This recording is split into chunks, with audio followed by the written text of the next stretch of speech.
मजा नहीं आ रहा है। मजा आया, और मैं ये जो मजा है हिंदुस्तान के हर व्यक्ति को देना चाहता हूं।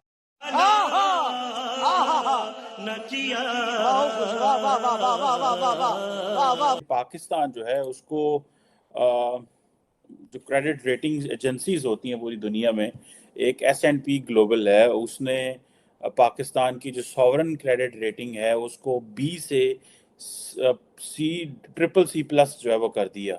और इसका जारी बात है, इसका मकसद ये इमरान खान जो है वो रशिया के साथ कॉन्ट्रैक्ट करना चाह रहे थे।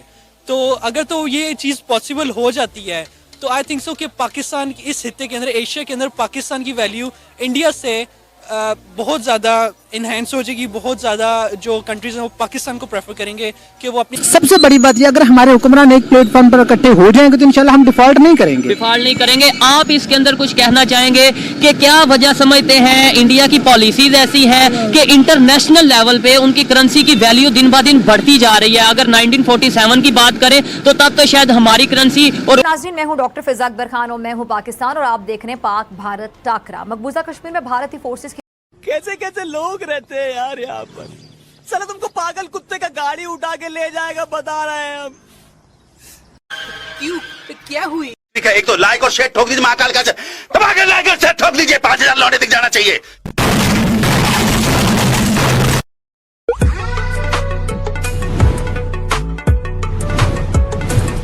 इंडिया और रशिया जो है, मैं this is what I brought in front of you today.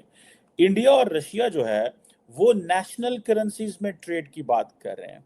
जब पाकिस्तान को एक चीज का पता था कि पाकिस्तान नेट इंपोर्टर है एनर्जी का, पाकिस्तान नेट इंपोर्टर है जो है वो इवन के एडिबल्स का, तो भाई आप अपने उन ममालिक के साथ अच्छे ताल्लुकात रखो, अपनी करेंसी को वहाँ पे इंट्रोड्यूस कराओ और उनके साथ अपनी करेंसी में इंगेजमेंट करने की कोशिश करो।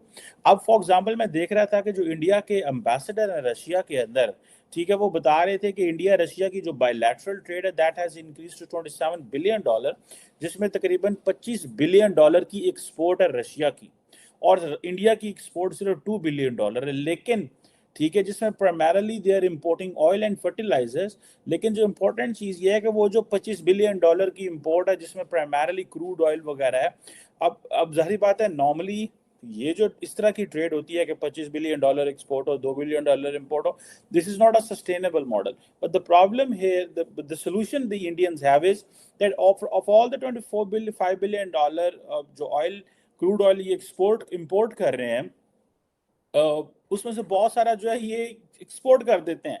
ठीक है, आप देखें कि ये क्या नाम है, इस business forum, India Russia business forum पे वो बात कर रहे थे।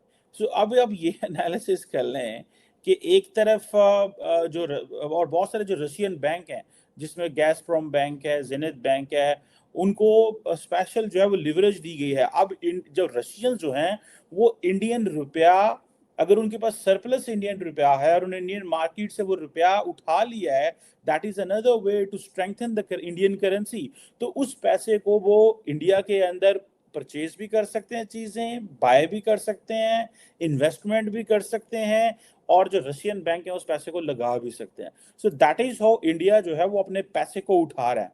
वजह है कि दोनों मुल्क एक साथ आज़ाद हुए, 75 साल हो गए हैं दोनों को आज़ाद हुए। इंडिया हमसे हर लिहाज से आगे, उनकी करेंसी भी हमसे बेहतर है, और हमारी करेंसी की वैल्यू क्या है आपके सामने है।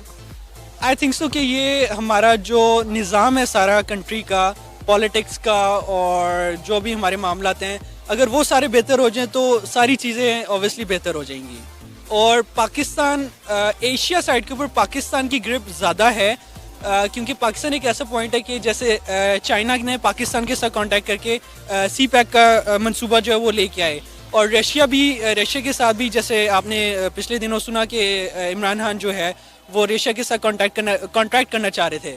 तो अगर तो ये चीज़ पॉसिबल हो जाती है तो आई थिंक सो कि पाकिस्तान इस हिस्से के अंदर, एशिया के अंदर पाकिस्तान की वैल्यू इंडिया से बहुत ज़्यादा इनहेंस हो जाएगी। बहुत ज़्यादा जो कंट्रीज हैं वो पाकिस्तान को प्रेफर करेंगे कि वो अपनी कितनी ट्रेड चल रही है। बहुत ज्यादा। देखिए आपकी बात बिल्कुल ठीक है। हम क्यों नहीं कर रहे? ऑलरेडी इंडिया खुद जो ईरान हमारा हमसाया मुल्क है, मुस्लिम मुल्क है, इंडिया भी उससे ऑयल परचेज कर रहा है। तो अगर हमें अपनी इकोनॉमी को बचाने के लिए इंडिया से भी तजारत करनी पड़े तो कोई इशू नहीं है। वो मजहब वो उनका एक अलग मसला है, वो हमारा इशू नहीं है। अगर तो चाइना का भी मजहब हमारा नहीं है तो फिर हम चाइना को क्यों? बिल्कुल, इंडिया के साथ भी अगर हमारी इकोनॉमी बेहतर होता है हमें ट्रेड के लिए उनके साथ जाना चाहिए, इसमें कोई हर्ज नहीं है। और उस सबसे बड़ी बात ये, अगर हमारे हुक्मरान एक प्लेटफॉर्म पर इकट्ठे हो जाएंगे तो इंशाल्लाह हम डिफॉल्ट नहीं करेंगे। डिफॉल्ट नहीं करेंगे। आप इसके अंदर कुछ कहना चाहेंगे कि क्या वजह समझते हैं इंडिया की पॉलिसीज ऐसी है कि इंटरनेशनल लेवल पे उनकी करेंसी की वैल्यू दिन ब दिन बढ़ती जा रही है? अगर 1947 की बात करें तो तब तो शायद हमारी करेंसी और उनकी करेंसी बिल्कुल बराबर थी। आज उनकी करेंसी अभी ऑलरेडी हमारे से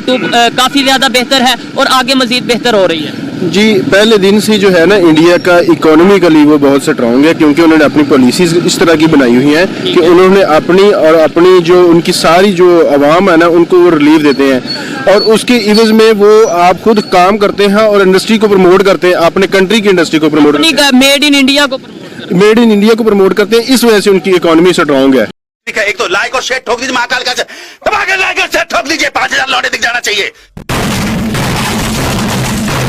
तो करना परेशान हो गए हम लोग 2.5 साल से, ये भी परेशान हो गए हम भी।